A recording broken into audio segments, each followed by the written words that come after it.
Bonjour et bienvenue dans ce troisième épisode du podcast du cahier de vacances photo. Après une semaine d'introspection sur le regard porté aux autres, nous attaquons aujourd'hui le sujet vertigineux, mémoire et transmission.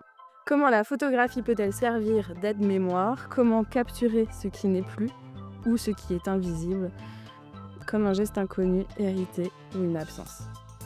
Pour en parler, j'ai le grand plaisir de recevoir Léana. Elle est photographe et social media manager pour des artistes du monde de la musique.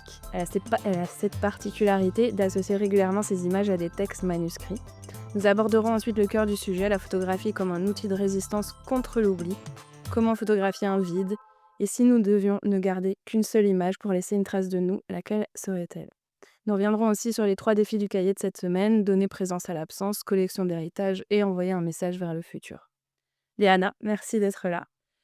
Avant de plonger dans le vif du sujet, nous prenons un moment essentiel pour nous situer. Et si vous êtes là depuis le début, vous commencez à en avoir l'habitude. Donc, se situer consiste à reconnaître consciemment que nos interactions ne sont pas neutres, car elles sont façonnées par nos privilèges, nos vulnérabilités et les rapports de pouvoir qui nous traversent. Cette démarche permet d'identifier où se jouent les dynamiques de domination dans les sujets qu'on aborde. Donc, je vais commencer. Moi, c'est Marion. Je suis une femme cisgenre, blanche. Je suis belge, j'ai 35 ans, hétérosexuelle et grosse. J'ai un passeport européen, donc je suis en sécurité migratoire et sociale et je suis à mon compte et bénéficiaire de l'AAH, donc je me situe dans la classe sociale des prolétaires. J'ai une santé mentale fragile et notamment liée à un TDAH avec autisme et je suis souvent en décalage avec les normes. Voilà. Léana, est-ce que tu souhaites te situer? Oui, je pense que je vais galérer quand même à réutiliser tous les mots ou alors je peux regarder? Bien sûr. Merci. Moi, c'est Léana, je suis aussi une femme cisgenre, blanche, bien qu'un peu mat de peau, mais c'est des origines qui remontent à trop longtemps, donc je m'y identifie pas. Je vais avoir 30 ans cette année, je suis hétéro, plutôt mince, hein, je sais pas si c'est important de le dire. Passeport européen aussi, d'origine française, bénéficiaire de l'AAH, c'est quoi? Ah, l'AAH, c'est l'allocation adulte handicapé, OK, d'accord. Lié au liée au TDAH et à l'autisme. Donc juste ça inclut que j'ai une ressource, stable, OK. tous les mois, qui fait qu'il y a des mois où je peux pas travailler. Enfin, j'aurai quand même toujours, un revenu qui est très minime, où il tourne autour des 1 000 €, mais ça reste, une sécurité, que j'avais pas il y a 2 ans, donc ça change beaucoup ma vie. Et ben, moi, pour me situer, donc je suis à mon compte depuis 1 an. J'ai encore, des allocations chômage, donc ça, c'est cool et je suis aussi très bien entourée, donc je sais que normalement, je serai enfin, financièrement, ça ira, quoi. Que ça soit, dans mon couple ou dans ma famille. Léana, tu es photographe et social media manager pour artistes. Pour celles et ceux qui comprennent rien, comme moi, est-ce que tu peux nous expliquer ton métier? Bon, photographe, je pense que c'est assez connu, mais dans la musique, grosso modo, ça veut dire que je travaille surtout avec des artistes, donc je vais faire du portrait. Par exemple, s'ils sortent un single, un album et cetera, ça va être, tu vois, la pochette, la cover, on appelle ça pochette d'album, pochette de single, des portraits pour leurs réseaux sociaux, des photos de concerts. Ça peut être aussi être embauché par, directement les salles de concert, les festivals pour faire du reportage. Et social media manager, c'est le mot qui est, pas trop connu.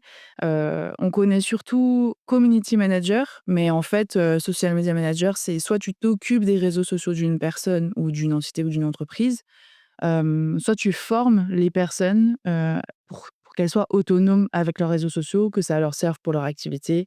En l'occurrence, là, des artistes, pour, se faire connaître, créer une communauté autour de leur musique, tu vois? Tu n'as pas toujours été photographe. Est-ce que tu peux nous raconter un peu ton parcours et comment tu as fait pour arriver jusqu'à travailler pour les artistes Mmh. musicaux? En fait, quand je suis sortie du bac, je me suis dit que je voulais me diriger vers la psycho. Du coup, à la base, je voulais être éducatrice, donc j'ai fait une année de c'est une sorte de ouais, d'école préparatrice au concours, pour être éducatrice spécialisée. Je l'ai pas eu, donc je suis rentrée en fac de psycho, en me disant: «Bon, bah, OK, en fait, je vais être psychologue finalement». En troisième année, j'avais très envie de vivre une expérience à l'étranger, donc je suis partie au Québec. J'ai vécu une sorte d'Erasmus, dans une université vraiment axée sur tous les arts numériques. C'est là où j'ai reconnecté avec ce que j'aimais faire vraiment petite. J'étais entourée d'artistes, c'était une fac, où il y avait, des courts-métrages qui se faisaient, beaucoup de cinéma. Il y avait un studio de musique à l'intérieur, donc tu vois, j'ai pu, faire mes premiers sons, chanter, enfin, c'était incroyable au niveau artistique et tout, et donc je suis rentrée en France après cette année-là, donc j'ai eu ma licence. Je suis toujours dans l'optique d'être, psychologue, d'avoir mon master et tout. En fait, je n'ai pas de master, alors que j'ai plutôt un bon dossier et tout, donc je l'ai un peu pris pour un signe. Je me suis dit: «OK, bon, bah, je bosse 1 an, en tant qu'éduc, tu vois, dans le social et cetera, et en même temps, je commence la photo», que du coup, on en avait fait plein, au Québec, et j'étais tombée en amour, avec la photo, et même si j'en faisais depuis plus petite, mais de manière vraiment amatrice, et en fait, à la fin de cette année, où j'ai travaillé dans le social, je me suis dit: «En fait, je suis pas du tout faite pour le social». Et j'ai vraiment envie de faire de la photo. Donc j'avais commencé vraiment de manière sérieuse, à la fin de cette année-là. Je me suis dit: «OK, let's go, on se lance vraiment dans la photo». Ça a pas été aussi simple que ça. J'ai quand même fait une année, de formation à distance. J'ai essayé d'en vivre, c'était compliqué, donc j'ai dû prendre un peu des jobs alimentaires, tu vois, McDo, j'ai été photographe en maternité fut un temps. Pas du tout faite pour ça. Vous expliquer un petit peu ce que photographe en maternité? Donc tu es salarié, et tu as, moi en l'occurrence j'avais 3 maternités. Tu es affilié à une ou 2 ou 3 maternités, et tu fais des tours, dans ces maternités-là, et tu vas toquer aux chambres, des mamans, des papas, des couples, pour photographier leur, bébé. Et en fait, c'est des réglages, au niveau de la photo qui sont prédéfinis, des poses qui sont prédéfinies, un nombre de photos prédéfini. Il y a pas de liberté, créative, tu vois? Et donc voilà, en fait, j'ai signé le CDI, et je me suis dit: «Mais pourquoi faire, finalement? Tu es pas du tout heureuse». Donc j'ai demandé une rupture conventionnelle, j'ai eu la chance de l'avoir. J'ai retenté une deuxième fois de vivre de la photo. Pendant plusieurs mois, je galérais, il se passait pas grand-chose, et en fait, on est venu me chercher pour, que je sois, chargée de com dans la culture, dans une asso, à Lyon. Donc incroyable, parce que quand même, ça tombe pas du ciel normalement, c'est même plutôt bouché, tu vois? La com, la culture et tout. Et donc j'ai fait 2 ans et demi, où j'ai appris énormément de choses, sur la com, enfin trop contente d'avoir vécu cette aventure. Mais j'avais toujours ce rêve d'être à mon compte. Donc là, j'ai retenté une troisième fois dans le vif, et là, depuis 1 an, ça commence à vraiment assez fonctionner, même si j'ai encore le chômage encore une fois. Mais ça prend plus qu'avant, donc voilà, un peu le parcours, global. Et qu'est-ce qui fait que tu t'es dirigée plutôt que tu as niché, comme on dit, chez les artistes, musicaux? Moi, j'ai toujours aimé la musique. Déjà, c'est vraiment une passion, depuis toute petite, je chantais, et tu vois, je suis dans un chœur de gospel, j'ai fait mes musiques avec, un ami, qui est, compositeur, ingé son et tout. Enfin, c'est vraiment une passion, viscérale, tu vois? Et donc je sais pas, je crois que j'ai juste suivi mon cœur qui me dirige vers ce truc-là, vers bosser avec les artistes, je sais pas. Il y a un truc qui est un peu inexplicable, tu vois? J'ai juste suivi mon cœur, quoi. C'est une belle chose de suivre son cœur. Comment tu as commencé la photographie? Tu as dit que c'était déjà quand tu étais toute petite, Mmh. et comment tu as commencé? En fait, moi, j'ai le souvenir de photographier des coccinelles et des fleurs dans le jardin de mon grand-père, et après, j'ai fait beaucoup de portraits avec ma cousine, qui est une femme très belle, et en fait, on se photographiait toutes les 2 comme ça. C'était un peu notre kiff à toutes les 2. On se faisait nos photos, de profil Facebook, tu vois? Après, j'ai été au lycée, j'en ai pas parlé plus tôt, mais j'étais en sport-études, handball, et donc en fait, tu vis hand, tu respires hand, tu penses que au hand, et tout le côté artistique était vraiment, tu pas le temps, t'as pas la place, tu vois? Donc j'avais complètement mis ça de côté, et c'est vraiment au Québec, que la photo est revenue. C'est quoi le premier appareil que tu as tenu dans les mains? Je serais incapable de te dire. Les Mmh, photos de coccinelle, tu les faisais avec quoi? mais je pense un compact, avec, genre un petit zoom, un numérique, tu vois? C'est fou, je sais absolument pas. Tu nous partages des images sur les réseaux régulièrement avec des petits textes manuscrits. Est-ce que tu peux nous dire d'où ça vient, cette envie d'associer les mots à l'image? Bon, déjà, il y a un truc, esthétique que je trouve trop beau, et je trouve qu'il y a, je sais pas comment expliquer, mais ça te met, les réseaux sociaux, ça peut parfois te mettre à distance, parce qu'en plus, tu sais que tu montres qu'une seule partie de toi. Enfin, Non pas que j'ai envie de montrer, toutes les parties de moi, d'être vraiment exhaustive et que les gens sur les réseaux connaissent, toute mon intimité non plus, mais j'ai envie quand même, bon ce mot est un peu on l'entend partout, mais tu sais l'authenticité sur les réseaux et je crois que j'ai vraiment envie de créer une forme de complicité. Enfin, je sais pas comment expliquer, mais du coup, le fait que ça soit c'est vraiment mon écriture manuscrite, tu vois? J'ai ma petite tablette, je la connecte à l'ordi et j'écris, sur mon post, sur Canva. Je sais pas, il y a un truc qui fait que j'ai l'impression de moins mettre les gens à distance et c'est vraiment parfois mes pensées telles quelles, comme si, c'était un peu un journal intime, tu vois? Je sais pas comment, expliquer, mais je trouve qu'il y a un truc hyper satisfaisant. J'ai toujours aimé écrire. Vraiment ce truc de tu un stylo et tu j'ai toujours, aimé le fait que ça soit esthétique, joli. J'aime bien, je sais pas, il y a un truc physique, j'aime bien tenir le stylo et puis en vrai, j'adore le graphisme, j'adore les belles typos, enfin vraiment j'adore ça. Mais encore une fois, je pense que c'est les gens, ils se disent: «Ah ouais, OK, maintenant on connaît» tu connais pas l'écriture de n'importe qui, tu vois? Bah, je connais l'écriture de Léana, c'est comme si genre c'était un petit bout de mon journal intime, avec les gens, tu vois? Mmh. C'est trop bien, c'est très généreux. On va aller un petit peu vers la question du rapport au temps.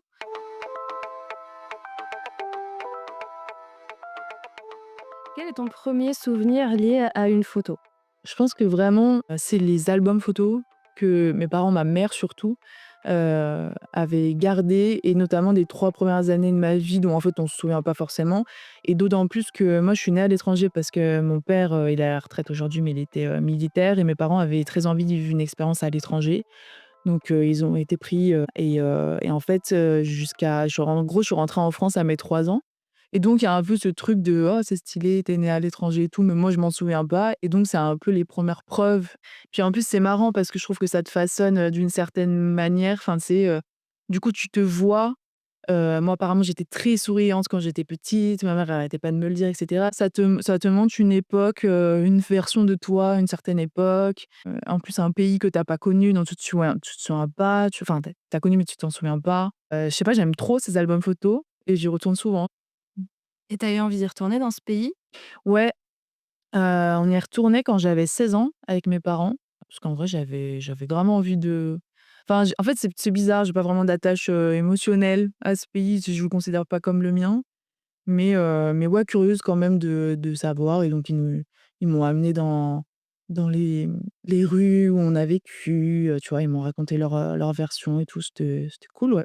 Donc tu as pu te projeter dans les photos que tu avais vues en Ouais, grave et du coup, trop marrant parce que j'ai fait des photos là-bas. Bon, j'étais pas à fond dans la photo encore et tout, mais j'aimais bien quand même déjà et j'ai fait, mon fameux album photo, tu vois? Donc la boucle était bouclée. on est vraiment à fond dans le sujet maintenant et la transmission, j'adore. Grave. Est-ce que tu es quelqu'un qui garde des traces, des tickets de cinéma, des photos, des lettres, ou tu préfères vivre l'instant?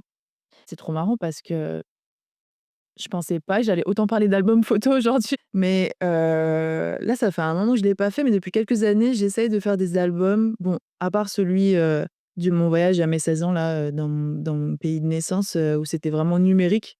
Mais depuis, j'essaye de faire, ouais, hyper, des gros voyages qui m'ont marqué dans ma vie. Heu, je garde, justement, bah, les flyers, les tickets de métro, je sais pas, les sous-bocs quand tu vas dans un endroit que tu as aimé et cetera. J'imprime plein de photos et j'écris à la main, tu vois? Toujours, et en fait, pendant le voyage, j'essaye d'écrire toutes les petites anecdotes. C'est de merde un peu, donc tu dis: «Bah, en vrai, je m'en fous», mais dans 10 ans, finalement, tu seras contente, et donc ouais, j'ai plusieurs albums photos, bah, du Québec, j'en ai un énorme, où j'ai marqué à la main, toutes les anecdotes, j'ai écrit les photos. Je suis trop contente. Je suis trop contente de faire ça. Je trouve il y a enfin, c'est mes bébés, ces albums photos. C'était vraiment ta mémoire, donc Ouais. quand si jamais tu finis avec Alzheimer, tu pourras toujours te replonger dedans. Ah, oh non, touche du bois. En tout cas, tu es outillée et quand tu écris pendant tes vacances, tu écris dans un petit carnet, puis tu déchires les feuilles et tu les colles aussi dans ton album ou? Non, non, non, j'avoue, on est sur les notes de l'iPhone. Voilà. Il y a plusieurs années, on est allé en Tunisie. J'ai fait Tunisie, j'ai fait Maroc et je sais pas si tu es déjà allé, mais dans le souk, ils ont une répartie, ils ont un humour, ils sont exceptionnels et du coup, tu te marres, en fait, quand tu es dans le souk parce qu'ils essayent de t'accrocher avec une blague, que tu as jamais entendue, donc je notais tout. J'ai envie de les lire maintenant. Bah, franchement, je te les montre avec grand plaisir. Je devrais les amener même. Ça fera peut-être le sujet, d'un post sur tes réseaux sociaux. Comme ça, il y a d'autres personnes qui pourront aussi, lire tout ça. Donc cette semaine, on parle mémoire et transmission. On est vraiment bien rentré dans le vif du sujet là. Tu fais partie de ces photographes qui prennent des images en vacances justement, Mmh. mais pas que. Et ça m'amène à cette première question. Comment la photographie est ton aide-mémoire et comment elle ravive tes souvenirs? Bon, j'ai l'impression que tu as déjà répondu un peu avant, mais tu as peut-être des choses à ajouter là-dessus. En vrai, comme beaucoup de gens, je pense, j'ai plus de stockage sur mon téléphone. Tellement je prends de photos, c'est un truc de fou. Ouais, j'ai trop de photos sur mon téléphone, mais j'essaye justement, tu vois, une fois de temps en temps, là, c'est l'été, donc peut-être tu un peu plus de temps, tu un peu plus au ralenti, donc j'essaie de, en général, prendre l'été pour faire ce fameux album photo, pour sortir les photos, du digital, du téléphone, qu'en plus, franchement, à tout moment, tu peux les perdre. Pour ça que j'aime bien faire ces albums photos.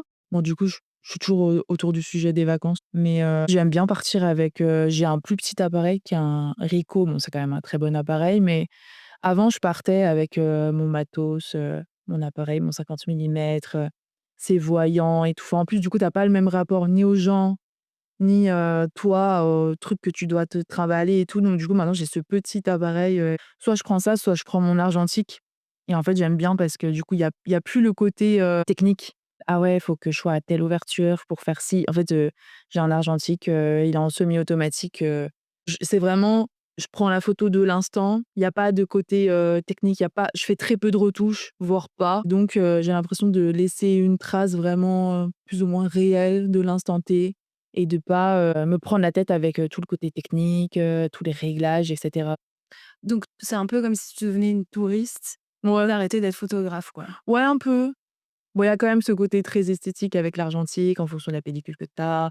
Mon Ricoh, je fais quand même une petite retouche, mais bon, c'est léger et ouais, ça fait du bien aussi. Et il y a 2 ans, j'ai offert un petit argentique vraiment automatique, genre littéralement tu appuies sur le bouton à mon mec et bon, lui, il est pas photographe, voilà, je me suis dit: «Ouh là, je sais pas du tout s'il va jouer le jeu et tout» et en fait, il l'amène tout le temps et du coup, moi aussi, j'ai des photos, c'est mon paparazzi, quoi, tu vois? J'ai des photos de moi en train de faire des photos, de moi en train juste de d'être en vacances et tout et c'est trop cool. Parce qu'en plus, en tant que photographe, tu sais, on ne te prend pas en photo, c'est toi qui prends tout le temps les gens en photo, tu vois? Donc c'est cool, je suis contente. Trop Bon c'est investissement. tu as fait un cadeau d'utilité, Ouais, oui. exactement. Un cadeau pour moi, finalement. Vraiment pour, ton devoir de mémoire, Exactement. pour tes souvenirs. C'est vrai que dans la question que je te posais, je disais que tu fais partie de ces photographes qui prennent des images en vacances et je suis très satisfaite de ta réponse parce que du coup, tu abordes le fait que c'est difficile en fait d'emmener ton matériel et de rester photographe en vacances et moi personnellement, quand la photo est devenue un métier, à temps complet, surtout quand j'ai bossé en agence de com, donc 5 jours semaine où je l'avais tout le temps avec moi, à partir de ce moment-là, j'ai complètement lâché et je l'ai complètement arrêté de le prendre. Effectivement, j'ai un moment investi dans un petit boîtier, mais même ça, en fait, je suis revenue juste à la photo, par téléphone Ouais. et donc aujourd'hui, j'ai toujours ce petit boîtier que je prends parfois quand j'ai envie de me libérer de mon téléphone, parce qu'il y a aussi toute cette question-là de ouais, tout avoir sur le au même endroit, mais ça veut dire que pendant que tu es en train de prendre des photos, on peut t'appeler et donc tu es pas réellement à ce que tu fais. J'ai aussi développé le fait de prendre, un Instax. Mmh. On a très, très peu de photos parce que ça coûte cher et c'est pas éternel. Il y a une dizaine de photos dans la recharge et donc on peut se dire, «Bah, là, je pars 10 jours, j'ai Ouais, 10 photos» et puis c'est tout. grave et c'est ça que j'aime aussi, du coup, avec l'argentique. Tu as 25 photos et du coup, tu les réfléchis bien, tu passes pas ta vie à faire des photos. Alors qu'avant, quand je prenais mon appareil avec mon 50 millimètres, là, je faisais de la street photo. En fait, je m'y travaillais toute la journée et au début, mon mec, il me disait: «C'est ça les vacances? C'est ça les vacances maintenant, c'est ça la vie?» Et en vrai, j'aimais bien, tu vois? Mais bon, il y a beaucoup de mais ça, c'est un autre sujet. Il y a beaucoup de street photographes qui, du coup, se font des trips tout seuls parce que c'est plus le même rapport, en fait, tu sais, les gens, ils t'attendent, pendant que tu fais donc ouais, je suis d'accord, un Insta, c'est une super idée. Un argentique avec 25 photos, c'est top. Faut juste avoir un budget. Ouais, par contre Ou alors les petits appareils, aujourd'hui, j'ai vu qu'il y en a qui sortaient pour, tu sais, 70 € à peu près, enfin, autour des 100 €. Donc c'est un investissement, mais après qui coûte rien et qui n'ont pas de retour caméra, enfin des qui n'ont pas d'écran, en fait, donc qui fonctionnent comme de l'argentique, mais qui sont du numérique, donc on charge, mmh, le soir ou à un autre moment. trop bien. Et voilà, ça existe. Je sais qu'il existe aussi des appareils porte-clés, des trucs, tout petits, tout fins qui doivent pas faire des photos de grande qualité, mais en Mmh, fait qui permettent déjà juste ouais, d'immortaliser, quoi. ouais, trop bien. Cool, bah, merci pour ce partage. Aujourd'hui, on vit dans un monde d'images éphémères avec, Snapchat, les stories, tout ça, tu connais bien. Est-ce que la photo a encore, ce pouvoir de durer? Et même si tu as déjà, encore une fois, un peu répondu à la question, c'est quoi tes astuces à toi pour qu'elle dure? Ben, franchement, je suis désolée, je vais être relou, mais les albums photos, moi, encore une fois, j'ai plus de place sur mon téléphone. Du coup, tu prends un abonnement avec Claude, qu'en fait, que tu regardes jamais. Donc, ouais, je sais pas, c'est le seul moyen que moi j'ai trouvé en tout cas, franchement s'il y en a d enfin, si toi tu en as d'autres, je suis grave preneuse, mais vraiment cette histoire d'album photo, c'est la meilleure solution. Ouais, effectivement, le fait de transformer la manière numérique en matière physique et ça joue aussi. Après, ben, il faut aussi une très bonne qualité d'impression pour que ça dure dans le temps si jamais Ouais, on veut pouvoir transmettre ces albums à ouais. nos les enfants, si on en a. Donc il y a quand même la question de la qualité de l'impression. Hem, Au niveau éphémère sur les réseaux sociaux, comment tu réfléchis tes images pour qu'elles durent plus que 24 heures, le temps d'un post, par exemple? Bah, ça, c'est super dur justement et je sais que moi, je me suis retrouvée vachement frustrée parce que, ce côté éphémère, en fait, tu postes un truc dont tu es super fière et tu vois, en fonction de l'algorithme, en fonction de si ça prend, ou pas, tu as l'impression de l'avoir posté, un peu dans le vide et qu'en fait, ça a pas vécu à la hauteur de ce que tu aimerais. Donc déjà, moi, il y a une règle que je me suis enfin une règle implicite que je me suis un peu mise, c'est en fait, c'est tout à fait OK de reposter des trucs dont tu es fière, tu vois? Enfin, 1 an, 2 ans, 3 ans après, moi, je reposte régulièrement des photos que j'aime beaucoup pour, justement les laisser vivre, tu vois? Et parce qu'en plus, enfin là, petit aparté réseaux sociaux, on se fait tous et toutes, cette idée que, tu sais, tu vas saouler les gens alors qu'en vrai, la plupart des gens, même ceux qui te suivent énormément, ils voient pas tout ce que tu postes. Donc en fait, c'est tout à fait OK de reposter des trucs régulièrement. Hem Et puis ouais, par exemple, là, tu vois, ce week-end, je vais faire un shoot édito, enfin, c'est un shoot perso sur un sujet qui me tient à cœur et tout. Justement, je me suis posé cette question de: «Putain, en fait, je vais le poster sur les réseaux. Ça va Est-ce que ça va vivre à la hauteur de à quel point ça me tient à cœur? Peut-être que ouais, après je peux contacter des magazines pour, tu vois, vraiment faire vivre plus ces photos-là. Parce que ouais, tu as ce côté éphémère, qui est pénible, mais en fait, je sais pas, il y a des règles qu'on s'impose, non, en fait, tu peux reposter tes photos. Est-ce que dans cette, direction-là, est-ce que tu fais aussi des expositions? J'en ai fait plusieurs, ouais, mais c'était d'ailleurs surtout sur des photos de street photo, de voyage et cetera et ça, oui, c'est vrai. C'est vrai, j'avais pas pensé pour répondre à la question, mais ça fait un bien fou. Tu as vraiment l'impression qu'elles vivent. En plus, tu as vraiment un retour. Moi, quand je me suis mise vraiment sérieusement, au réseau, j'avais plein de gens en réel qui me disaient: «Ah, j'adore ce que tu fais, c'est trop bien et tout», mais c'est des personnes qui n'avaient jamais commenté une seule fois, jamais envoyé un seul message et tout, donc t'as pas forcément l'impression, des fois, tu as l'impression de toucher personne avec ce que tu fais et c'est vrai qu'une expo, ça fait du bien parce que du coup, tu es vraiment en lien avec les gens. Mmh Et oui, justement, pour revenir sur ce projet-là, je me disais que peut-être ça mériterait une expo à part entière, Peut-être bientôt, on vient Ouais, voir peut-être. l'exposition de ton projet. Oui. Eh ben, j'ai juste envie de rebondir là-dessus par rapport au cahier de vacances où, pour ceux qui ont écouté tous les podcasts, ils le savent déjà et ceux qui n'ont pas écouté ne savent pas encore que l'année dernière, j'avais posté le cahier de vacances uniquement sur les réseaux sociaux, justement, sans créer de communauté ni de Discord, associé et effectivement, j'ai eu presque zéro retour. J'ai deux trois personnes qui partageaient leurs photos en story, donc je savais qu'ils avaient participé. Deux trois personnes qui me l'ont dit, en message, mais en fait, c'était très, très léger et cette année, à un événement, j'ai rencontré, plusieurs personnes qui avaient participé, qui m'ont reparlé de ça et c'est de là où je me suis rendu compte qu'en fait, je savais rien de ce qu'avait vécu ce cahier de Ouais. vacances. Je savais rien de ce que ça avait apporté aux gens non plus et c'est là, je me suis dit: «En fait, je vais recommencer cette année», que j'étais pas partie pour le refaire et je me suis dit: «Je vais recommencer en créant, la communauté qui fait que je saurai comment Ouais, a vécu, ce cahier». c'est trop bien et c'est trop bien que tu t'en sois rendu compte qu'en fait, c'était pas, le problème, du cahier de vacances. Puis aussi les gens, enfin moi je me suis rendu compte, tu peux carrément leur demander. En story, moi je le fais régulièrement et les gens ils sont un peu frileux en fait à te donner leur avis alors qu'en fait ils te suivent, de manière assidue, ils adorent ce que tu fais et tout, mais si tu leur demandes, ils jouent le jeu la plupart du temps, je trouve. Tu sais, ils vont si tu leur dis: «En fait, faites-moi des retours, j'ai besoin, qu'est-ce que vous en avez pensé? J'ai vraiment besoin d'entendre et tout», ils le font, je trouve, ils répondent. Donc demander aux gens, c'est un autre conseil qu'on reviendra de ce podcast. Hem, est-ce que tu penses que nos photos d'aujourd'hui seront regardées dans 50 ans? Et est-ce que tu crois qu'on prépare, suffisamment, l'aspect archivage pour le futur? J'espère que ça sera regardé. Hem, Moi, a priori, je pense, vouloir des enfants, j'aimerais trop, ouais, heu en fait, je pense que je le fais pour moi, tu vois, ces albums, mais aussi pour la transmission. J'imagine qu'on est tous comme ça, j'en sais rien en vrai.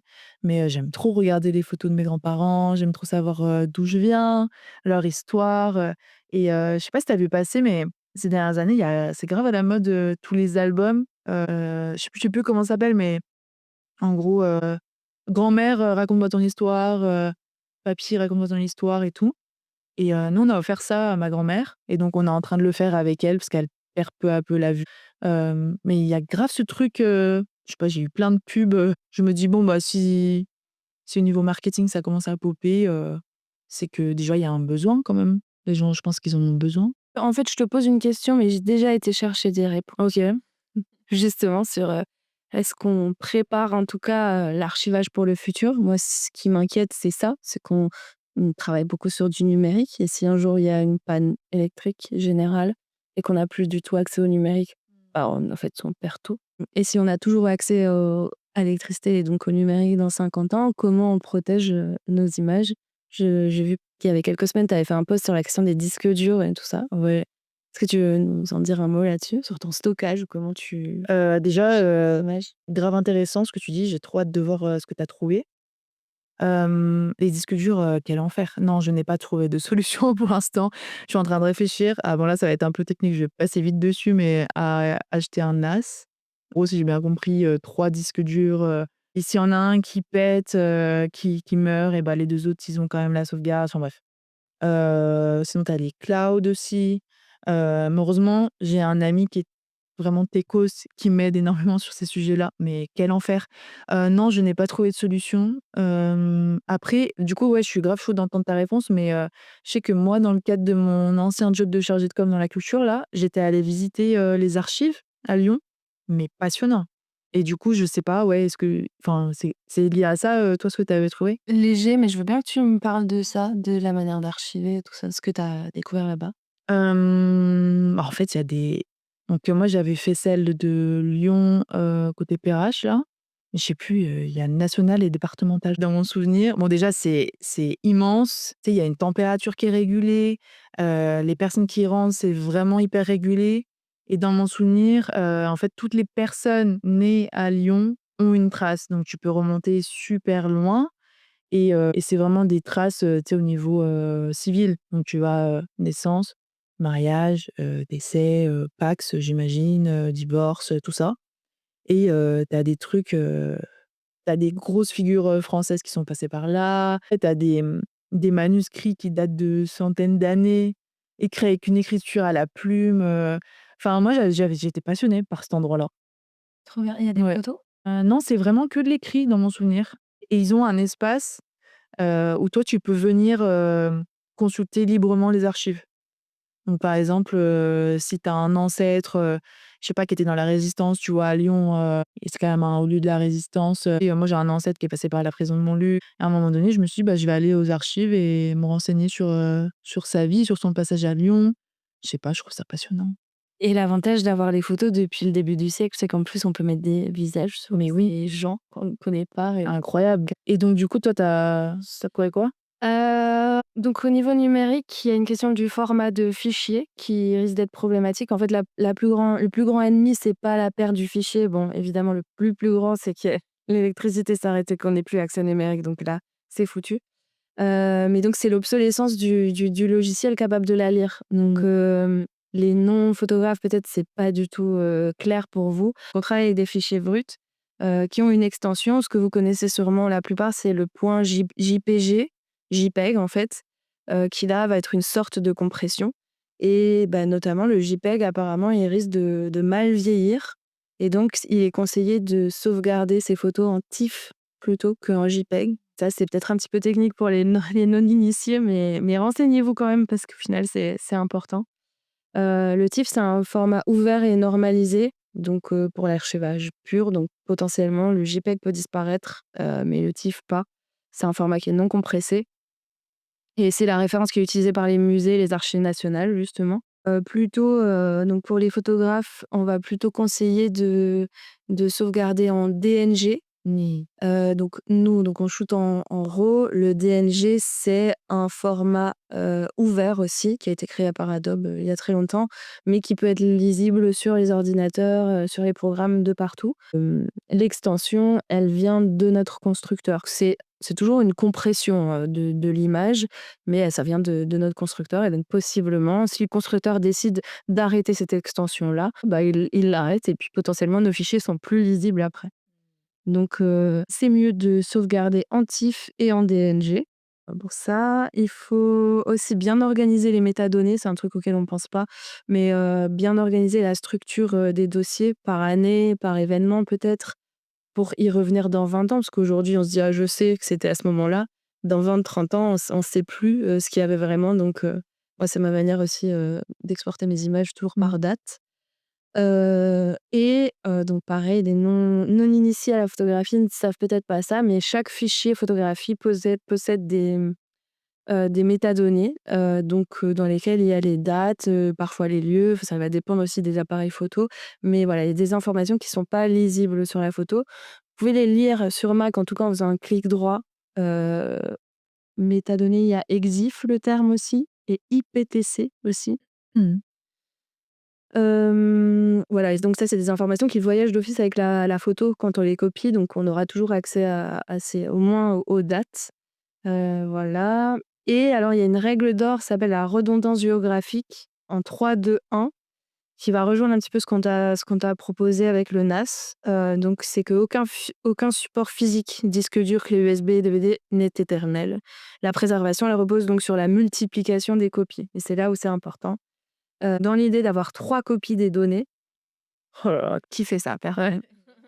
Donc dans l'idée, 3 copies et sur 2 supports, au moins 2 supports différents. Dans le support, on a le disque dur externe, on peut avoir le NAS. Donc par exemple, si toi tu installes le NAS, bah, c'est bien d'avoir toujours ton disque dur externe plus ton NAS. Pourquoi pas les DVD aussi, pour ceux qui ont encore de quoi graver et dont une copie hors site. L'idée, c'est que si ta maison, elle brûle et que tu as tes 3 copies chez toi, tu n'en as plus aucune. Mmh. Il faut que tu puisses garder une copie ailleurs. Mmh. Pour le vol aussi, les catastrophes naturelles, tout ça. Il faut aussi faire la migration régulière. Tous les 5 à 7 ans, normalement, il faut changer les disques durs parce que, ben, ça a une durée de vie de plus ou moins une dizaine d'années, les disques durs. Bah, je savais même pas. C'est laborieux, mais en même temps, si on les change pas, on peut se retrouver avec le fait on n'a pas ouvert un disque dur pendant 3 ans et en fait, pendant ces 3 années, il a clamsé et on n'a plus accès à nos images. Waouh! Voilà, donc ça, c'est l'idéal. Mmh. Comme on a dit tout à l'heure en rigolant, qui fait ça? Mmh. Moi, je sais que j'ai 2 copies. Je me suis évertuée à essayer d'en avoir toujours 2 à 2 endroits différents. Là, ça doit faire 6 mois que tous mes disques durs sont rassemblés au même endroit.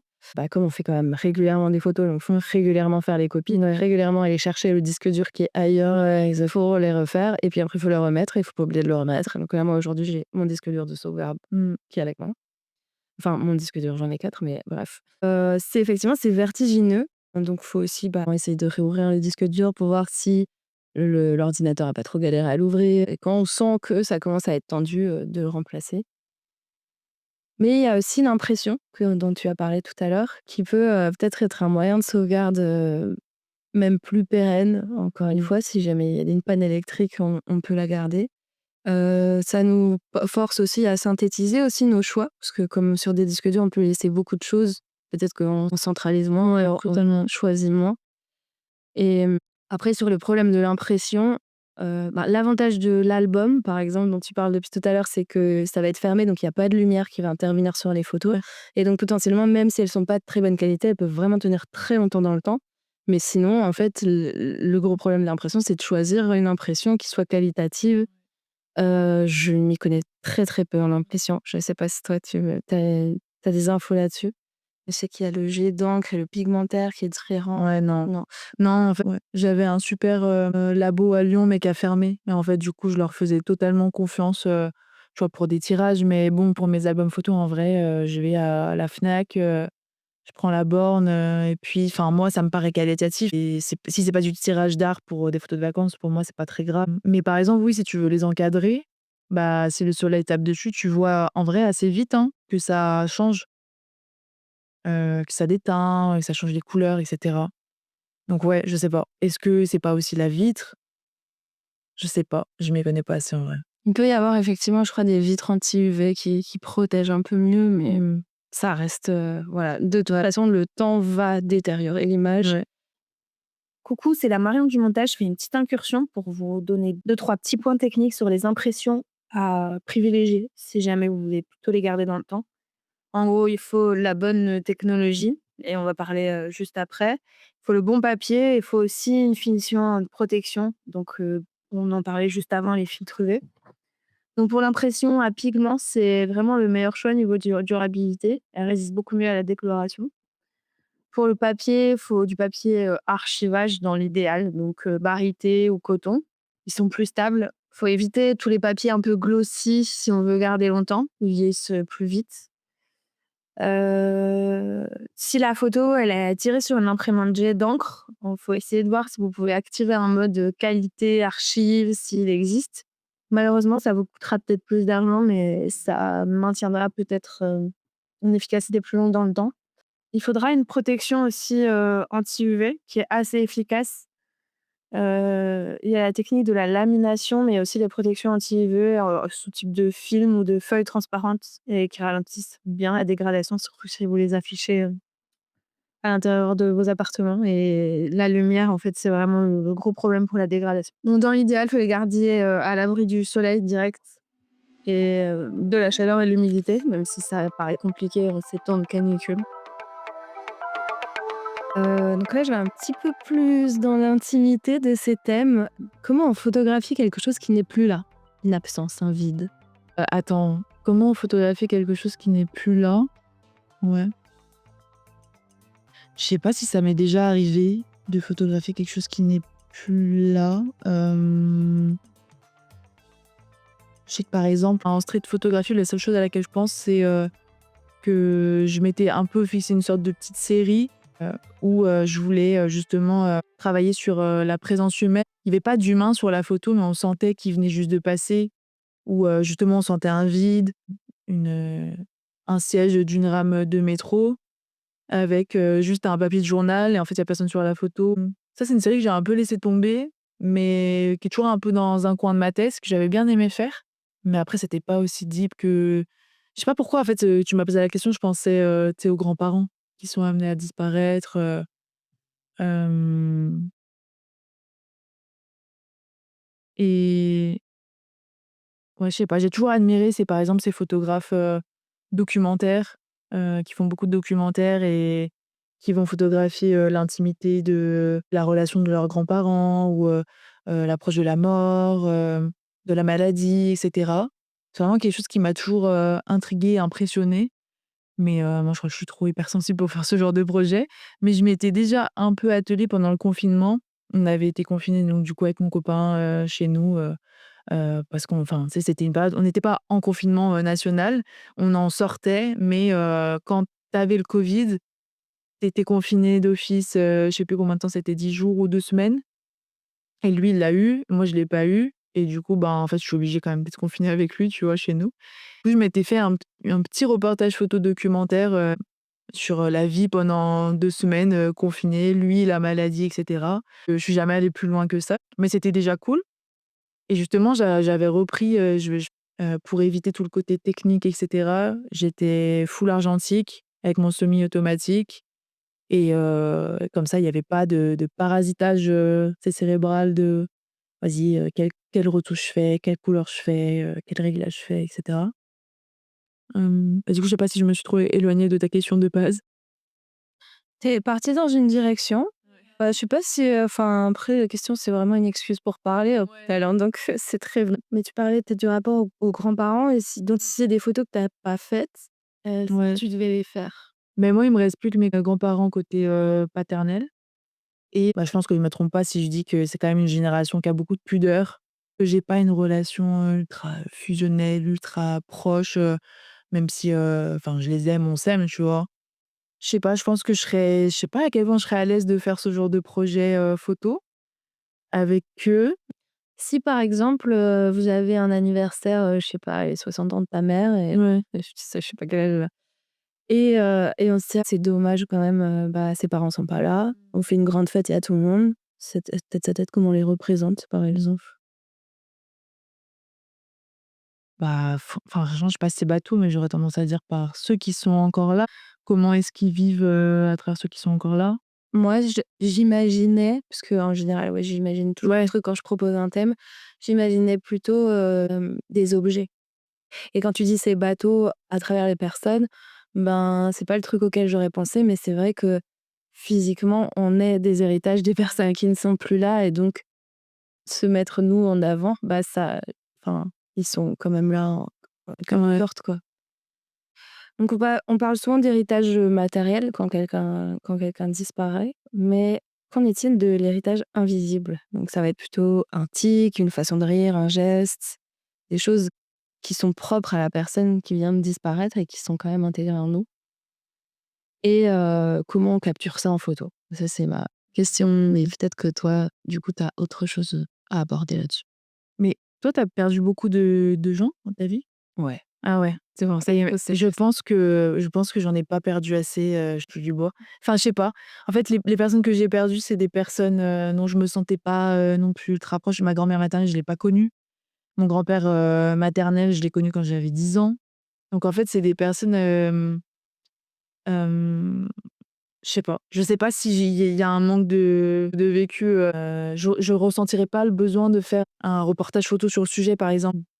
Et du coup, j'ai du mal à me projeter dans la question, je pense que c'est pour ça. Mais par contre, en vrai, si toi, tu des choses non, mais en vrai meuf, enfin, ce podcast, si t'as des choses intéressantes à dire Ouais. sur le sujet, Je pense que ce qui est intéressant, c'est de capter, ce qui chez nous, nous appartient vraiment et ce qui relève d'un héritage familial. Après, quand je parle d'absence, c'est vrai on est amené à penser à la mort, mais en fait, ça peut aussi être suite, à une rupture, ça ah ouais. peut aussi être à d'autres moments. J'essaie de trouver un autre moment qui puisse être positif pour créer l'absence, parce que Ah oui, finalement, c'est ça aussi. ouais, L'absence, elle est souvent créée par, quelque chose qui peut être volontaire ou pas, mais ouais. c'est un moment quand même, plutôt, à consonance négative. Et est-ce qu'il y a de l'absence qui soit positive? Si, bah, si par exemple tu arrêtes de travailler parce qu'avec ton travail ça se passait pas bien, bah, c'est une absence positive. Ouais. Mais est-ce qu'on représenterait ça en photo? Hem, Avec tout ce que tu connais de la photographie et si tu n'avais droit qu'à une seule photo, comment te photographierais-tu? Donc quel autoportrait tu ferais pour laisser une trace de toi? Si tu n'avais qu'une seule photo à laisser à tes descendants. Ah oui, donc vraiment genre ma famille? Pour laisser une trace de toi, donc pas nécessairement que à ta famille. C'est vrai que je pense Ouais, beaucoup à ça dans le fait de laisser une trace, ouais, mais en fait, pour la postérité, quoi. ouais. En fait, je suis grave partagée. En fait, c'est pour ça que je te posais la question, par rapport aux enfants parce que du coup, je suis partagée par rapport à deux trucs. Quand tu as posé la question au départ, je me suis dit: «Ouais, un truc en studio hyper coloré, hyper beau, hyper recherché au niveau de, tu vois, des textures, du contraste et cetera». Vraiment du beau, tu vois? Quelque chose qui met une claque en termes de beau. Mais en fait, si c'est pour, moi, ma famille, mes enfants et cetera, je ferais pas ça, je pense. Parce que du coup, bah, c'est comment dire? La première option dont je t'ai parlé là, c'est plus du côté artistique pur et dur, mais ça me représente pas moi, dans mon caractère et cetera, tu vois? Et je pense que, si c'était pour ma famille, du coup, ça serait plus une jolie photo un peu solaire, dehors, avec, golden hour, des arbres, de la nature et un grand sourire, et notamment un des aspects positifs, d'avoir acheté c'était pas fait pour ça à la base, mais d'avoir acheté le l'argentique à mon copain, c'est qu'en fait, il passe sa vie à me prendre en photo. Au début, ça me saoulait parce que, bah, tu sais, quand tu es photographe, tu es derrière et tu as pas l'habitude forcément d'être prise en photo et En fait, je sais pas, il le fait avec une telle, bienveillance, genre c'est pas posé, et du coup, souvent, je souris sur les photos parce que c'est des moments spontanés et je crois que ça fait du bien de se voir comme ça aussi et que ça serait plus, du coup, ouais, un truc comme ça que j'aurais envie de donner de moi, tu vois? Donc tu demanderais à ton copain de te Ouais, photographier pour cette photo pour la ouais, postérité? ouais, peut-être ça serait pas un autoportrait finalement, ça serait peut-être, ouais, son argentique et un grand sourire, quoi, tu vois? Donc ça veut dire que tu l'as déjà en fait cette photo que tu Sûrement, il y en a sûrement plein des comme ça, ouais. Mmh. trop cool. Après l'avantage c'est que tout au long de notre vie on change C'est vrai. physiquement et donc on peut refaire régulièrement des photos qu'on laisserait et plus de se dire que c'est une photo, ce serait peut-être une photo par époque, par Grave. et d'avoir, comme ça à la fin de ta vie, c'est pour avoir un album avec, je sais pas, 10 ou 20 photos Ouais. de chaque période. J'adore. Il y a plein de gens qui font des sur les réseaux, on avait vu passer plein de trucs comme ça où, un père photographie sa fille, je sais plus si c'était genre tous les ans ou tous les jours et tu sais, mis bout à bout avec un montage ultra dynamique, tu vois les évolutions physiques et tout et c'est ouf. Mmh. Alors je sais pas comment t'amener à ça, mais j'aimerais, qu'on fasse un petit mot qui synthétise au final tout ce qu'on vient de dire, mais sur l'importance de la photo comme aide-mémoire Mmh. et comme, c'est important de se souvenir et je trouve que c'est trop beau ce que tu as dit avec ton copain aussi, le fait d'apprécier de te faire photographier par lui. Parce que moi, c'est beaucoup ce que j'essaie d'amener aux gens dans mes ateliers, de en fait, on s'en fout que tu te trouves pas belle sur la photo. Ce qui compte, c'est que tu y sois, en fait, sur cette photo et C'est trop beau ça. c'est vrai, ça me Mmh. met des frissons. Parce qu'il y a tellement de souvent les femmes aussi, mais des mamans qui sont sur aucune photo de toute l'enfance, de leurs enfants parce qu'en fait, elles aiment pas Ouais. ou parce que c'est elles qui prennent les photos, ça peut être un mélange des 2. Il y a tellement de situations où on n'accepte pas d'être sur la photo de groupe parce qu'on se trouve moche, Ouais. alors qu'en fait, on faisait partie de ce groupe et si on revoit la photo du groupe dans 10 ans, ce qu'on verra, c'est qu'on n'y est pas, en Ouais. fait. Ouais, vaste sujet. En fait, il faut que j'organise mes idées parce que ça m'a fait penser à plein de trucs. J'aimerais juste faire un lien, par rapport aux études que j'avais fait à la base, de psycho. Au final, je ne suis pas psychologue, mais je suis quand même passionnée de ça. Je suis passionnée des êtres humains et en fait, c'est fou comme, je pensais pas que la photo je pensais, tu sais, renouer avec une part artistique de moi et tout. Mais j'avais pas vu qu'il y a vraiment ce côté humain et ce côté, psychologique et en quoi ça peut être un merveilleux outil, la photo pour t'aider, tu sais, à te réapproprier, ton image, à te voir différemment. Hem Et moi, là, récemment, j'ai eu des personnes qui sont venues, en studio faire des photos et qui vraiment m'ont fait des retours, enfin, au-delà de moi, hein, il s'agit pas de moi, mais heu, où en fait, ça les a vraiment aidées à se voir autrement et que pour la première fois depuis longtemps, elles se trouvent belles et tu genre: «Waouh, j'avais pas anticipé ça». Moi, je pensais qu'on allait faire un truc artistique et en fait, ça va tellement plus loin que ça et moi, ce que je dis souvent, c'est que c'est vraiment une question d'habitude, en fait. Et du coup, moi, les premières photos que mon copain a faites de moi, j'étais un peu: «Tu me saoules», comme je disais. En fait, je suis trop contente d'avoir des photos de moi, même s'il y en a où je me trouve pas belle et en plus, souvent, j'ai l'impression qu'il y a beaucoup d'hommes, tu sais, en couple hétéro qui font ça. Ils ont le don pour nous prendre en photo dans nos pires moments, tu vois? Tu es en train de manger une glace, ça dégouline partout et tout et du coup, c'est trop enfin, je trouve ça trop intéressant qu'ils nous prennent dans ces moments-là. Est-ce que eux, ça dit qu'en fait, ils t'aiment, pour autant? Enfin, sans parler de l'autre, mais tu vois? Ça te montre que toutes les facettes de toi peuvent être, aimées, belles et ouais, bah, comme tu dis, sur cette photo de groupe, peut-être que tu étais pas, à ton max. En tout cas, toi, tu t'aimais pas à ce moment-là. Mais déjà, peut-être tu vas t'habituer à ton regard et en fait, avec le recul, tu vas te rendre compte que tu étais tout à fait, aimable comme tu étais à cet instant T. Hem, donc moi, je trouve que c'est un super exercice la photo et il faut se forcer, même j'aurais tendance à dire, il faut se faire violence pour y être au début parce que tu vas t'habituer, tu vas te réapproprier ton image et tu vas peut-être même être surprise ou surpris de à quel point, tu te trouves belle ou beau, quoi. Sur, ce dont tu viens de dire par rapport à l'habitude, c'est prouvé scientifiquement. En Mmh. plus, on appelle ça le Mere Exposure Effect, l'effet de simple exposition. Ah si je me souviens bien que c'est ça.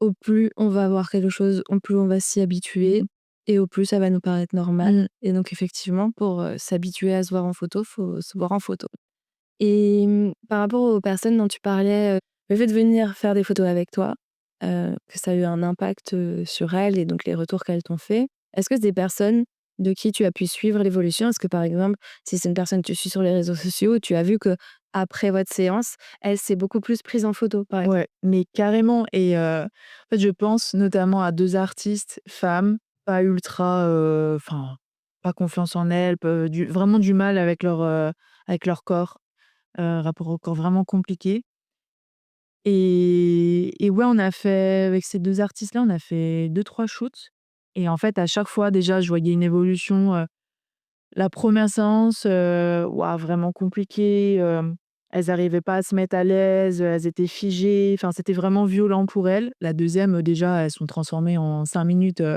elles osent, des choses, tu vois? Et ensuite, oui, moi, je les suis sur les réseaux et je vois qu'elles se prennent en photo, elles se prennent en vidéo, elles parlent et tout, enfin, et ça me fait toujours quelque chose. Tu vois, c'est les premières personnes que je suis, là, dans mes stories, je regarde toutes leurs stories parce que je suis en mode: «Waouh, mais l'évolution de zinzin, quoi, en si peu de temps, en genre en 2 séances photo, quoi». Donc aller voir un photographe, si on n'est vraiment pas à l'aise avec son image, ça peut aussi être un élément déclencheur pour après oser se regarder nous-mêmes et poser un regard enfin, comment dire? Aller voir une photographe qui va poser un regard bienveillant sur soi, ça va peut-être nous pousser donc nous à poser ce regard bienveillant sur nous-mêmes par la suite. Pour moi, totalement. Après, je pense que c'est important de quand même bien choisir la personne. Personnellement, hein, moi, c'est ma façon de voir les choses, mais à partir du moment où tu vas travailler avec un professionnel, un indépendant, quel que soit, le corps de métier, moi, je fais toujours attention au bouche à oreille et moi, j'aurais tendance à dire que pour les photographes, c'est un peu pareil. Pas hésiter à ouvrir la porte de: «Bah, voilà, moi, j'ai ces difficultés-là». Heu, je trouve que c'est important parce que le début de semaine, j'ai rencontré, une modèle qui avait shooté avec, une photographe, avec des problèmes, de poids et des problèmes de rapport à son image et qui du coup, disait que, comment dire? C'était hyper important pour elle, d'accompagner les femmes, à se réapproprier leur image, leur corps et cetera et en fait, cette modèle-là était, super, fine et en fait, elle s'est pris un petit tacle en mode, «Tu pas assez de fesses», par la photographe qui se voulait bienveillante. Mais enfin, je trouve que c'est hyper important de faire attention, quand même, à qui, même si normalement tu le sens, tu sens si tu es à l'aise avec, la personne et tout. Pour ça que moi je m'autorise totalement à être moi-même, à 100 pendant les shootings et tu sais, on peut avoir l'impression, je sais pas, c'est l'idée que je m'en fais, on peut avoir l'impression que j'en fais des caisses, mais pas du tout. Je le dis totalement: «Waouh, tu trop belle!» Non, mais là, c'est un truc de fou, mais là, t'es trop une bombe, tu vois? Parce que je le pense et parce que je sais que ça fait du bien et ça fait partie, des choses qui tu te sens trop bien à la fin du shooting, tu vois? Parce qu'avant d'être photographe, moi, j'avais fait quelques photos en tant que modèle et moi, je trouve qu'il y a rien de pire que un ou une photographe qui ne dit rien. Qui reste silencieux, c'est horrible. Donc voilà, moi je parle, et je sais que ça fait du bien. Et est-ce que tu montres les photos pendant le shooting? Ça dépend. J'essaie de pas trop enfin, en fait, ça dépend. J'essaie de faire un peu au feeling, hem, parce que c'est vrai, ouais, c'est vrai que c'est compliqué. Je fais pas toujours, mais il y a des fois où je me dis: «Non mais là, cette photo, elle est absolument incroyable» et je sens que la personne est pas à l'aise et a besoin d'être, mise en confiance, tu vois? Mais c'est un peu qui tout double, hein. Si je lui montre, à tout moment, elle me dit: «Oh, là, je peux pas, je peux vraiment pas». Mais souvent, quand même, c'est la réaction inverse et c'est, «Waouh, je m'attendais pas à ça» et donc là, ça débloque tout de suite un truc, elles sont encore plus à l'aise pendant la séance, tu vois? Et quand c'est pas le cas, donc quand justement ça coince, Ouais. que tu fais toi? Déjà, je ne monte plus de photos pendant la séance d'après et je dis, en fait, je dis moi ce que je pense, c'est que, c'est une vue d'esprit. C'est elle, comment elle se voit et qu'en fait, elle a un filtre de négativité parce que moi je la trouve, magnifique, tu vois? Et après je dis dans un second temps, il y aura une retouche, Mais par contre, je fais aucune, à part, tu vois, un petit bouton où tu as vraiment une demande précise, mais je touche pas à la peau, tu vois? Hem, mais ouais, il y aura quand même une retouche, là, c'est un premier résultat brut, il y aura un résultat final. Normalement, tu te prends une petite claque, quand tu reçois les photos, tu vois? Enfin, de l'avant-après, normalement. Mais ouais, c'est compliqué, c'est qui tout double. Toi, je sais pas comment tu fais? Ben, c'est une question qui m'intéresse beaucoup parce qu'on a eu le débat en formation d'art thérapie de photothérapie avec l'atelier de Charles. D'ailleurs, je conseille vraiment cet organisme de formation, pour la photo, bah, dans tout. Ils choisissent bien leurs intervenants. Et où, justement, donc en formation, photothérapie, on nous déconseillait vivement de montrer les photos Mmh. pour éviter cette situation Ouais. qui empire. Et moi, je suis pas du tout d'accord là. OK. En tout cas, dans mon expérience de la photo, je sais que si je montre une photo et que la personne n'apprécie pas, je vais chercher avec la personne qu'est-ce qu'elle apprécie pas. Hyper intéressant, ouais. Et du coup, je vais chercher à le transformer avec Oui. elle. Donc si parfois c'est juste une question de c'est pas le bon profil ou j'aime pas, je sais pas, quand on dit j'aime pas ma tête, souvent il va y avoir un truc plus, on peut aller chercher un peu plus. Est-ce que c'est le regard? Est-ce que c'est l'expression? Est-ce que et donc dans ce cas-là, d'aller chercher, bah, si c'est le profil, on change de profil, si et donc moi, ça me permet d'aller encore plus proche de ce que la personne a besoin enfin, besoin, je sais pas, mais en tout cas envie de voir d'elle-même Ouais, et mais je fais ça aussi, en fait. Je m'en suis pas rendu compte, mais carrément. et donc je montre et je remontre et je sais que donc du coup, ça peut vraiment être problématique et en même temps, donc ça a été un gros débat pendant cette formation parce que pour moi, ça fait vraiment partie de ma pratique et je suis assez persuadée que si je montre pas les photos, Mmh. les gens se dérident pas Mmh. aussi bien, aussi vite Ouais. et donc j'ai pas les photos de la fin de la séance. Moi, je sais que en général, les 30 premières minutes, j'ai que des photos que je mets à la poubelle parce que les personnes sont pas à l'aise, donc ça se ressent clairement. Ça se ressent dans leur visage, ça se ressent partout. Souvent d'ailleurs, je trouve ça très rigolo, c'est que la toute première photo que je fais en disant: «Je fais juste un test lumière», donc la personne elle est pas attentive à moi. Cette photo-là, souvent je la garde et puis après pendant les 30 minutes qui suivent, j'en garde aucune et puis après, on commence à se dérider et je sais que, si je montre les photos, au bout de 15 minutes, je peux avoir, Ouais. déjà atteint le truc qui s'atteint naturellement vers Ouais. 25 minutes, où c'est plus détendu. C'est passionnant. Oui. Donc ça dépend de la formule aussi, parce que je sais que j'ai fait des shoots, en entreprise, par exemple, où on te demande de faire, 50 portraits, pro, à 5 minutes par personne, ben, il faut vraiment, et là, effectivement, ben, la première photo, je la montre parce que souvent, quand tu vas en plus, tu as une petite install lumière et tout ça, donc déjà, ils sont juste contents de voir que eux aussi, ils peuvent être mis dans cette Mmh. configuration-là et puis, ben, du coup, tu vas aller tout de suite à l'essentiel de: «Ben, là, moi, j'aime pas du tout ma tête. OK, qu'est-ce qu'on fait? Comment on le change? Dans quelle direction on part?»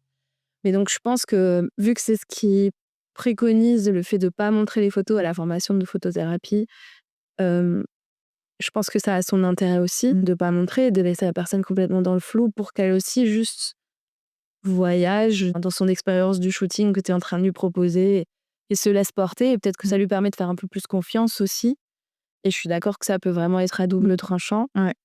et en tout cas de toute ma carrière, il y a une séance photo où j'ai pas réussi et donc je Mmh. pense que cette séance-là, j'aurais pas dû montrer Ouais. effectivement. Mais Et une tu peux pas vraiment le savoir Je avant peux de le faire. exactement. Une séance où j'avais beau faire ce que je pouvais et d'essayer de discuter avec la personne, on n'arrivait pas à trouver, un endroit où ce que je lui proposais, ça lui allait, quoi. Ouais. Souvent la personne, elle finit par dire: «Non, mais c'est moi le problème, de toute façon» et toi, en tant que photographe, tu as juste envie de lui dire: «Non, non, c'est pas toi le problème, c'est Ouais. moi». Ouais, totalement. Mais c'est marrant, en fait, le fait que tu fait cette formation et que du coup, tu aies dû entre guillemets «intellectualiser» ce que tu faisais et cetera. Tu vois, là, c'est pour ça que je te disais: «Ah ouais, je me suis pas rendu compte que je faisais ça, en fait». Il y a des choses que tu fais en tant que photographe avec, mais je sais pas comment dire, il y a pas de protocole. C'est pas, quelque chose de figé, de bon OK, situation A, du coup j'agis comme ça et tout. Tu fais un peu aussi au feeling en fonction de la personne et tout, même si quand même il y a des choses qui reviennent souvent. Mais, par exemple, bah, une des 2 personnes avec lesquelles j'ai travaillé, là où dont je te parlais, où j'ai vu l'évolution et cetera et ben, le premier shoot qu'on faisait puis en plus c'était le premier shoot de sa vie ever quoi, super dur et ben, en fait, j'avais jamais eu quelqu'un à ce point-là, mais c'était hyper intéressant, tu vois? Même pour moi. En fait, elle regardait les photos et elle me disait: OK, donc là, moi, j'aime pas exactement ce rictus-là. Peut-être tu peux avoir l'impression que c'est pas elle est pas contrôle fric en faisant ça. C'était vraiment une manière de s'approprier son corps, de s'approprier son image parce qu'en fait, elle avait des tocs par moment qui ressortaient. Elle s'en rendait pas compte et du coup, à l'image, elle le voyait.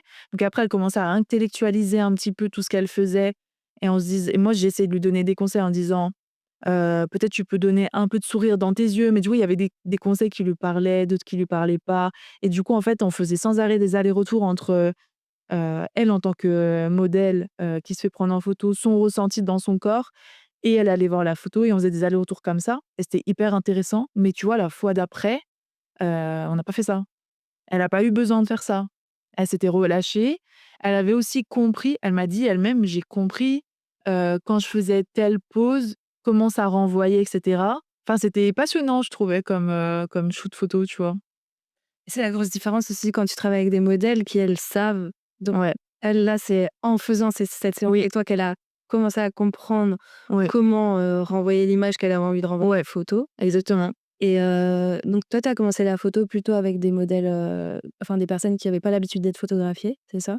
Non, je pense qu'au départ, les premiers portraits que je faisais, c'était avec des modèles amatrices, c'était souvent des femmes, mais elles avaient l'habitude quand même. Tu penses que ça change quelque chose? Moi, j'ai eu un choc dans ma pratique, du coup, où j'ai principalement photographié des gens normaux, enfin qui n'avaient pas la formation Ouais. à être photographiés. Puis un jour, du coup, j'ai commencé à rentrer un peu dans l'univers, mode et là, ça m'a fait un choc de photographier des modèles qui ont l'habitude et donc elles arrivent devant toi et effectivement, elles connaissent toutes les positions de leur corps et elles vont te proposer bon, il y en a qui restent figées, mais il y en a qui figent, je sais pas comment expliquer, mais qui figent d'une seconde à l'autre, donc Ouais, elle ouais. change une pose, elle fige, elle Clac, change clac, clac, et clac.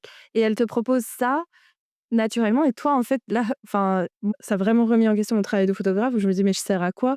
Vu qu'elle fait tout toute seule, j'ai pas besoin de la guider» et j'avais l'impression que diriger les gens, guider les gens, ça faisait partie du travail de photographe. Ah ouais, même plus photographe alors j'appuie que sur un bouton.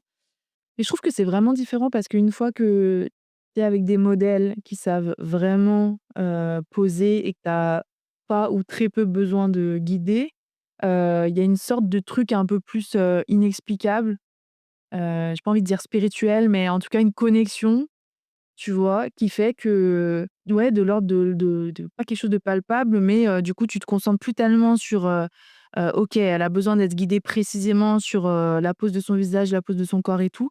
Tu peux te concentrer sur, le mood général, tu vois? Et je trouve ça trop cool ça. Trop bien. Bah, ça rejoint beaucoup le travail qu'on fait en direction d'acteur en réalisation, où effectivement, bah, tu as un acteur, une actrice qui sait, exactement où il doit aller à l'intérieur de son corps pour aller quelque part et puis toi, du coup, en tant que direction d'acteur, tu lui amènes juste, bah, des Ouais. émotions, des états, des humeurs. Ouais. Ouais et en vrai, les 2 sont hyper intéressants parce que quand tu guides beaucoup les modèles, en fait, tu leur apprends à prendre connaissance de leur corps et se réapproprier leur corps et je pense que ça passe par là pour arriver à un peu plus d'estime de soi. Donc ça, c'est hyper intéressant, c'est hyper cool. L'autre côté aussi, quand tu as plus besoin de te concentrer sur ça et que tu vas plus loin et c'est sur l'émotion que ça dégage et le message porté et cetera, je trouve que c'est hyper cool aussi. En nous écoutant aussi, je me dis un truc, c'est qu'il y a aussi des personnes qui n'ont pas l'habitude d'être prises en photo, mais qui sont à l'aise avec leur corps Ouais. et cette osmose dont tu parles, je la ressens aussi une fois que les personnes sont tranquilles avec leur corps Ouais et qu'elles te font confiance a priori avec l'image, que tu vas leur renvoyer d'elles. Que là, effectivement, tu rentres dans un truc où tu es beaucoup moins dans le contrôle. et ça prend un peu de temps, hein. Voilà, je suis en train d'essayer de repasser en boucle, en images, tous les shoots, que j'ai pu faire, de l'autre côté en tant que modèle. Mais ouais, ça dépend tellement du contexte, ça dépend de où c'est fait. Souvent, il y a des gens qui viennent à moi et qui me disent, «Bah, moi, j'ai envie de faire ça en extérieur, mais s'il y a des gens, ça va être, trop compliqué pour moi». Du coup, je dis: «Bah, OK, on peut faire en studio» et du coup, ils sont: «OK, mais c'est pas du tout ce que j'avais imaginé». Donc en fait, enfin, il y a tout un contexte, il y a la personne, il y a, je pense que notre genre aussi, ça joue, beaucoup, tu vois? Si on est une femme, je sais pas si n'importe quelle femme serait à l'aise avec n'importe quel homme. Il y a un truc auquel je pense aussi, c'est que par rapport au fait de se faire prendre en photo dans la rue devant les gens, par exemple, Ah ouais. c'est vrai que c'est malaisant, mais peut-être moins aujourd'hui que justement le selfie et tout ça, ça a été quand même un peu complètement démocratisé. On a l'habitude de voir des gens, surtout quand on vit en ville, donc nous à Lyon, de voir des gens qui marchent dans la rue dans leur téléphone, en parlant à leur téléphone et qui vivent un peu leur life comme ça. J'ai l'impression que peut-être le côté grosse ville, maintenant que je pense, quand j'en parle, on a l'habitude de voir des gens qui font des trucs un peu particuliers dans la ville. Les gens s'arrêtent moins, donc peut-être les gens sont moins mal à l'aise aussi d'y aller dehors. Mais bref, c'était un peu inutile comme intervention. Hem, on est complètement sortis du Ouais. truc de la mémoire et tout, mais en vrai, je trouve ça cool aussi que les gens ils aient un peu, des Ouais, carrément. backstage de nos méthodes de Bah, sinon je sais pas comment revenir à moi, je peux juste venir aux 3 questions. Léana, tu n'as pas eu l'occasion de faire, les 3 thèmes de cette semaine. oui, pardonne-moi. Je te pardonne, mon enfant. Mais donc on va quand même en discuter, un petit peu et juste voir, ce qui t'inspire et ce que potentiellement, tu aurais envie d'en faire si tu en faisais quelque chose. Donc on peut les faire dans le désordre. Moi, je vais te donner un ordre, mais bref, donc on fait comme on veut. Donc il y a donner présence à l'absence, hem, l'idée de capturer un manque. Au final, je t'ai déjà posé la question tout à l'heure. Il y a une collection d'héritage, donc photo d'un geste ou d'une habitude ou d'un objet ou quelque chose qui est chez nous, on le sait hérité de quelque part. Et il y a message pour après, donc c'est une image comme une lettre intemporelle. Qu'est-ce qui voilà, qu'est-ce que tu laisses à ton toi du plus tard? Mmh. Et le concept, c'était de refaire. Tu peux pas choisir une photo qui a déjà été faite? Ben, moi c'est vrai que sur ce thème-là, j'ai choisi une voix qui était déjà existante. Mais tu peux aussi quand tu dis refaire, tu peux aussi Mmh. faire une photo qui existe et la Ouais. refaire. Je sais pas, si tu penses à ta grand-mère, par exemple, et de faire une photo dans la même position qu'elle ou un truc, Je t'en ai parlé plus tôt, l'absence, moi, ça me fait vraiment penser à cette photo que j'avais faite, à Dublin. C'est ce siège, dans une rame de métro avec je sais plus si c'était un journal, écrasé, hem et c'est trop bizarre parce que je pense qu'avec le recul, elle est pas si ouf la photo, mais moi, ça me fait vraiment penser à il y a quelqu'un qui vient juste de partir et on voit pas d'être humain sur la photo, mais il y a sa trace, quoi. Je sais pas, j'avais un peu une attache émotionnelle à cette photo, hein. trop bien. La collection d'héritage? Tu pensais à quoi, sur celui-là? Ben, plus un truc genre, je sais que je sais pas ce que je vais faire cette année, mais l'année dernière, j'ai photographié mes yeux parce que j'ai les mêmes yeux que ma maman. Ah, je vois bien. Et j'ai aussi, parce qu'évidemment je ne respecte pas les propres règles, mais j'en ai fait plusieurs et j'ai aussi, sélectionné, des photos, de famille. Parce que j'étais vraiment alors particulièrement pendant la semaine de ce thème-là, l'année dernière, j'étais chez ma mère pendant une semaine, donc j'ai fouillé dans les vieilles photos. J'ai tout scanné, j'ai vraiment fait ce travail d'archivage, c'était pas prévu, mais ça s'est passé comme ça et donc j'ai signé quelques photos sur lesquelles alors j'avais pas écrit sur les photos, mais je les avais mis dans un encadré blanc et j'avais écrit à la main comme toi, dans l'encadré blanc, qu'est-ce que j'avais récupéré de ces personnes. J'avais fait sur ma grand-mère, sa mère et ma mère et moi. Du coup, on était 4 et j'avais fini avec une photo de moi. Voilà, en mode collection, quoi. Moi, ça me fait penser, tu parles des yeux. Moi, je pense que j'aurais pris, ma touffe de cheveux blancs là. Je pense que j'aurais fait, une photo, tu sais, un peu macro ou un zoom, sur mes cheveux blancs. Comme je disais, je vais avoir 30 ans cette année et en fait, moi, mon premier cheveu blanc, je l'ai eu à 15 ans. Je m'en souviens comme si c'était hier, le petit trauma sur la plage en mode: «C'est quoi ça? C'est un cheveu blanc? C'est beaucoup trop tôt» et les gens sont toujours un peu, étonnés parce qu'ils trouvent que c'est un peu tôt pour que j'ai des cheveux blancs et à chaque fois, je leur réponds, «Ouais, mais ma mère, à mon âge, elle était déjà toute blanche, donc je trouve que je m'en sors bien». Ouais, il y a ce truc un peu d'héritage de je sais que je l'ai chopé d'elle, et puis c'est un peu, ouais, une trace de mon âge et à quel point ça va continuer d'évoluer. Et la dernière, ce serait un message pour après, mais au final, j'ai l'impression que tu as déjà répondu à cette question quand je t'ai demandé, quelle serait la photo si tu devais en laisser qu'une seule. Mais peut-être que tu aurais une autre idée de message, peut-être là, on peut y aller un plus dans l'introspection ou ce serait un message que tu laisserais à toi-même? Un message photo sur lequel tu pourrais écrire évidemment si tu en as envie. Ah ouais. Là, j'ai grave une image, tu vois dans Titanic, j'espère que les gens ont la ref, je pense quand même, c'est connu. Quand Rose, elle descend en bas, danser toute la nuit là, J'adore ce genre de photos, en paysage où il y a, au milieu, il y a 2 personnes qui dansent et il y a du flou de mouvement.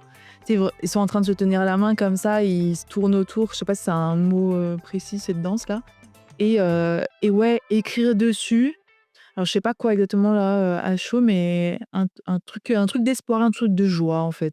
Au tout début quand tu t'es présenté, tu as parlé un peu de fragilité, moi j'en ai pas forcément parlé, mais bon, l'hypersensibilité chez les artistes, enfin moi c'est ce que je vis, je sais qu'on est beaucoup à vivre ça, et donc tu peux avoir des hauts et des bas qui sont très bas et des hauts qui sont très hauts aussi, mais des fois tu as l'impression d'avoir plus de bas que de hauts et je trouve que c'est dur de pas perdre espoir dans ces moments-là, de se dire: «OK, c'est qu'une passe» et en fait, quand je sais pas, j'ai réussi, je trouve à arriver à une période de ma vie là où je me dis: «En fait, c'est toujours temporaire».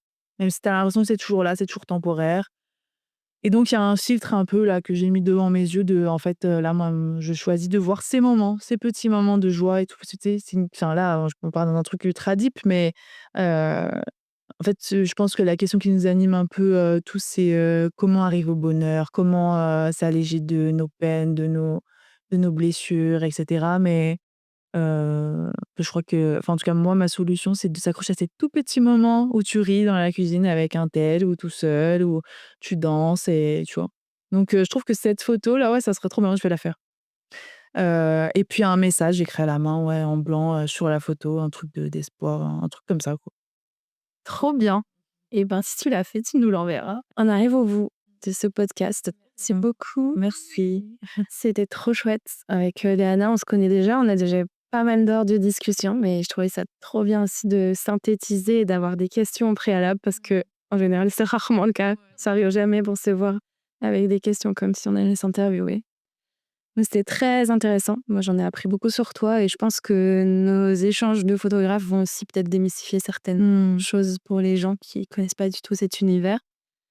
Pour conclure, est-ce que tu as une recommandation culturelle à nous partager? Ma reco culturelle du moment, c'est quelqu'un à suivre sur, les réseaux. Bon après, je sais pas, vous allez pas me détester, faites une pause des réseaux cet été, oui. Mais suivez cette personne quand même. Enfin, moi, ça me touche de ouf. Elle s'appelle Christina Vasquez et son nom Insta, c'est, je vais galérer à dire, pour être très honnête, El Gabin Ete de las Maravillas et en fait, c'est, une peintre. C'est, des piscines, de l'eau, de la mer, ça scintille. Je sais pas comment expliquer ça. Je suis tombée par hasard en scrollant sur Insta. Alors je suis beaucoup de photographes, mais là, je sais pas comment expliquer, ça me fait quelque chose dans mon cerveau, dans mon cœur, allez voir, ça scintille, je sais pas. Il y a un truc d'été très solaire, très ça fait du bien, je trouve. La dernière question, où est-ce qu'on peut te retrouver ou suivre ton univers? Je suis surtout très active sur Insta, donc c'est Léana D, Léana Lehana, tiré du bas D, principalement. Là, je suis un peu sur TikTok et LinkedIn, mais c'est surtout Insta. Tu un site internet? J'ai un site internet leanade.com. Vous allez aussi retrouver ma petite écriture, manuscrite, une petite vidéo de moi en backstage, en entrée, puis voilà. OK. Et ben, merci beaucoup Léana Merci, c'était trop bien. et continue à faire des photos. Oui, toi aussi.